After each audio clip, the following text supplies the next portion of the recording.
تو اوریجنلی اگر آپ ملک کو ڈھونڈنے کے لیے جائیں تو ملک کیا ہے؟ اردو زبان میں وطن کے لیے بھی لفظ ملک استعمال ہوتا ہے.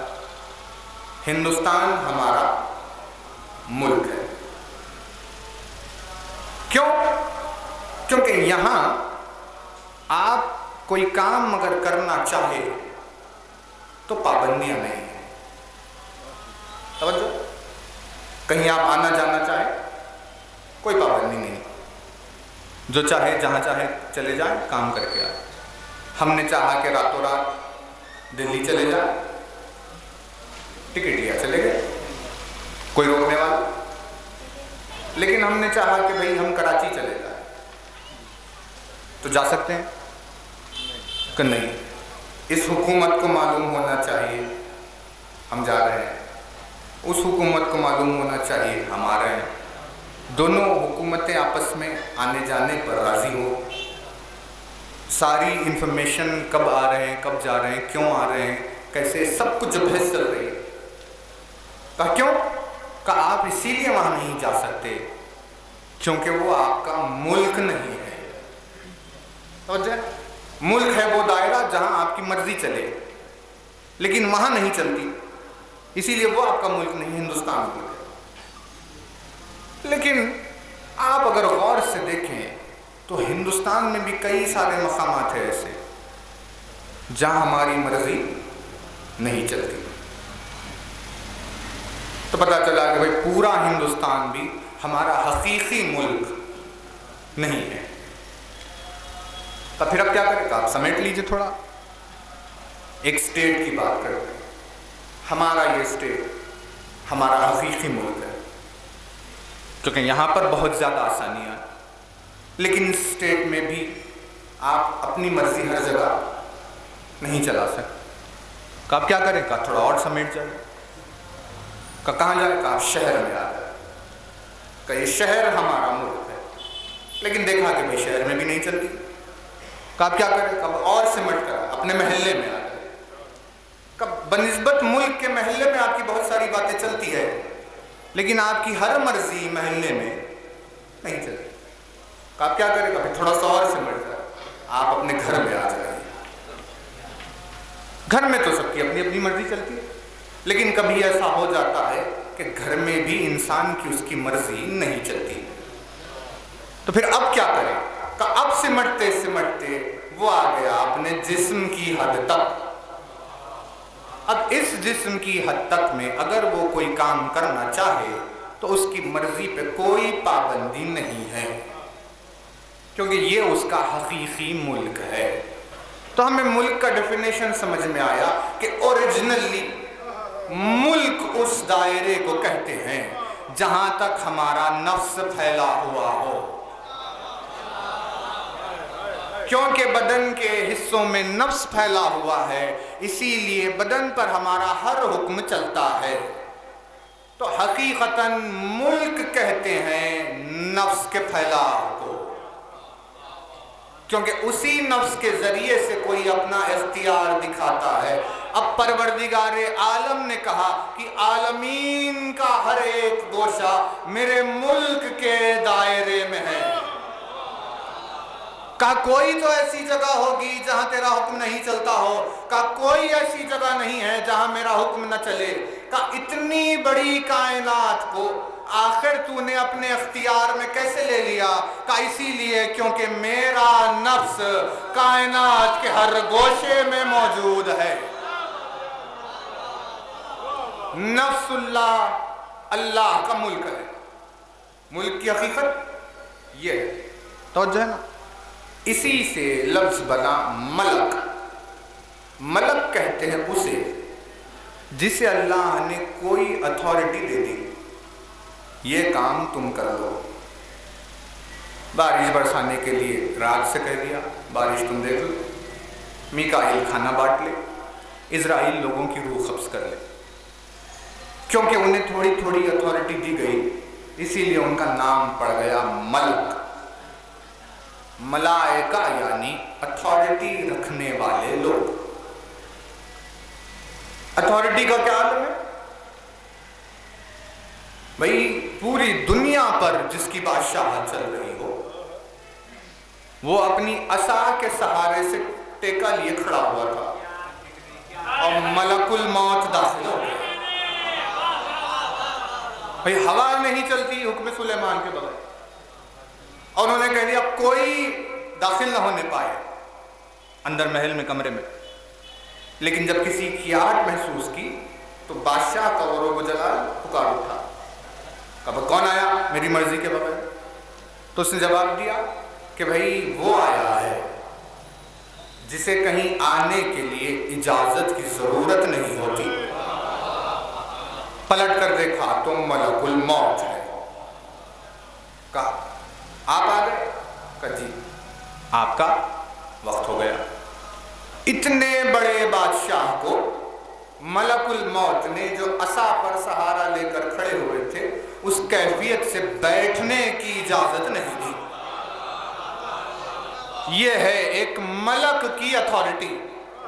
بھائی توجہ ہے نا, اتنی اتھارٹی جن کو اللہ نے اتنا اختیار دے دیا کہ اگر تم چاہو تو سلیمان کو جس حالت میں پاؤ اس حالت میں ان کی روح لے لو. تمہیں اس بات کا اختیار ہم دے رہے ہیں. ایسے اختیارات رکھنے والے کو ملائکہ کہا جاتا ہے. اب زیارت جامعہ میں سلام عرض ہوا ان ہستیوں پر جو مختلف الملائکہ ہے, یعنی اتنی زیادہ اتھارٹی رکھنے والا ملک جس بارگاہ میں آ کر عاجز ہو جائے اس بارگاہ میں رہنے والوں پر ہمارا سلام. بھائی توجہ رہے. دیکھیں لفظ مختلف عجیب لفظ استعمال ہوا. اس کی روٹ کیا؟ اس کی روٹ ہے خیر لام فے. خلف سے لفظ بن گیا خلاف, خلاف سے لفظ بن گیا مخالف, مخالف سے لفظ بن گیا مختلف, مختلف اختلاف. یہ سب کچھ یعنی اس کے معنی کیا ہو؟ اس کے معنی ہے ایک دوسرے کی ضد ہونے کے. توجہ ہے. مخالف کون ہے؟ حق کے مخالف, باطل, خیر کے مخالف, شر. مخالف میں جو آ جائے وہ ضد ہو گیا. توجہ. اب یہ ہے مختلف الملائکہ, وہ گھر جو مختلف ملائکہ کا ملک جب وہاں آ جائے تو مخالف ہو گیا. یہی معنی نکل رہا ہے. مختلف الملائکہ کا مطلب کیا ہو کہ بھئی وہاں آیا تو خلاف ہو گیا. تو اس کے معنی اب کیا لیے جائیں اس لفظ کو جو زیارت میں رکھا گیا؟ کہا اس کے معنی یہ ہے کہ خداوند عالم کی جنہیں اتھارٹی ملی ہے, جنہیں پروردگار عالم کی بارگاہ سے ایسے ایسے اختیارات ملے ہیں کہ بھئی اختیارات کو دیکھ کر آنکھیں حیرت میں پڑ جائے, وہ صاحبان اختیار جب اس بارگاہ میں آتے ہیں تو ان کی ضد نظر آتی ہے کہ وہ کہیں سے بھی مختار دکھائی نہیں دیتے, ہر لحظے سے عاجز دکھائی دیتے ہیں. ہر لہجے سے, ہر طرف سے, ہر مقام سے, ہر روح سے عاجز دکھائی دیتے ہیں. کہ اتنی بڑی اتھارٹی رکھنے والا بار بار کھٹکے مارے جا رہا ہے. اے بھائی چلے جائیے اندر, کیا ہوا آپ کو؟ کہ سلیمان کے موقع پر تو آپ نے کھٹکا مارنے کی زحمت بھی نہیں کی. عرب دروازے سیدہ پر دستک دیے جا کرے, وہ انتظار کر رہے ہیں. کہا کیا ہو گیا؟ کہا وہ ہمارا اختیار دربار سلیمان میں نظر آئے گا, لیکن جب ہم اس بارگاہ میں آتے ہیں تو اختیار کی ضد نظر آتی ہے اور ہم محتاج دکھائی دے رہے ہیں. مختلف الملائکہ. توجہ. دوسرے معنی ہے اس کے, ایک اور معنی مختلف, کسی ڈائیورس چیز کو کہتے ہیں. اختلاف, الگ الگ الگ الگ ہے نا. جیسے رینبو میں 7 رنگ, ایک کے بعد ایک کے بعد, یعنی مختلف رنگ ہے نا. ڈائیورس کو کیا کہا جاتا ہے؟ مختلف. اب مختلف الملائکہ اگر اہل بیت اطہار کو کہا گیا تو اس کا کیا مطلب؟ یعنی وہ جگہ, وہ لوگ جن کے سامنے